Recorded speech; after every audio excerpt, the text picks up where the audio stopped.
Apa itu zaman Renaissance dan seberapa besar dampaknya pada kehidupan dunia?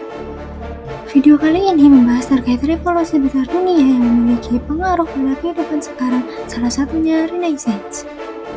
Berikut tujuan pembelajaran pada video kali ini.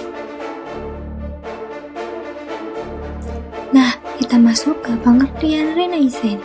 Secara etimologis, Renaissance berasal dari bahasa Latin yang terdiri dari re yang artinya lagi dan naissance yang berarti kelahiran. Dalam bahasa Prancis, Renaissance berarti terlahir atau kelahiran kembali.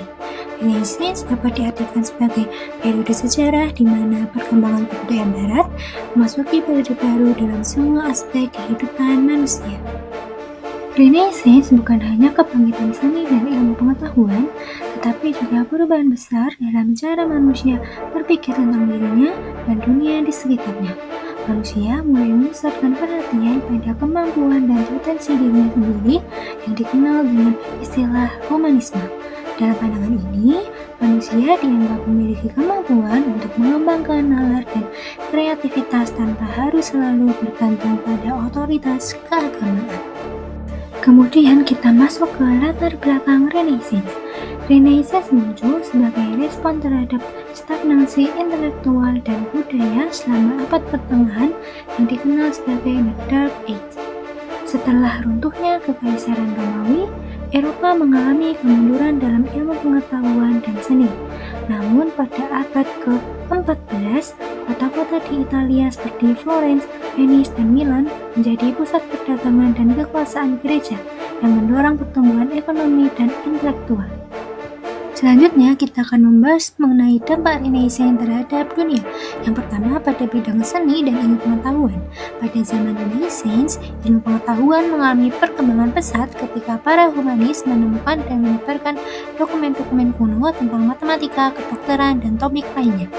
Gagasan-gagasan ilmiah yang muncul pada periode ini telah meletakkan dasar bagi ilmu pengetahuan modern, seperti contohnya pada bidang kedokteran, di mana terjadi penekanan pada studi anatomi dan pengajaran mahasiswa kedokteran melalui proses pengamatan langsung terhadap pasien. Dampak yang kedua yaitu pada bidang pendidikan dan sejarah. Sebelum Renaissance, orang-orang menganggap sejarah dibentuk oleh kekuatan ilahi. Sebaliknya, kaum humanis memandang sejarah sebagai aktivitas manusia seutuhnya. Mereka juga mulai memperkenalkan cara penulisan sejarah berbeda, yakni sebagai seni, sebagai sarana edukasi atau sebagai cara untuk mencari kebenaran.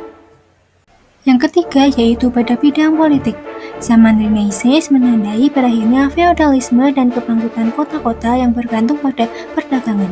Hal ini membuat penguasa feodal dan gereja digantikan oleh pemerintah pusat, yakni monarki dan republik. Para penguasa kemudian menciptakan undang-undang, tetapi kekuatan mereka tidak mutlak. Pedagang dan penguasa juga menjadi penguasa baru dalam tatanan sosial, ekonomi, dan politik Eropa. Para pedagang kemudian membentuk negara kota dengan sistem oligarki. Kendati demikian, mereka percaya bahwa pemerintahan tetap didasarkan pada kehendak rakyat. Sistem ini juga masih berpengaruh terhadap kehidupan politik zaman modern. Selain itu, praktik diplomasi juga dikembangkan selama periode Renaissance, di mana perwakilan dari satu pemerintahan akan dikirim sebagai perantara dalam bernegosiasi.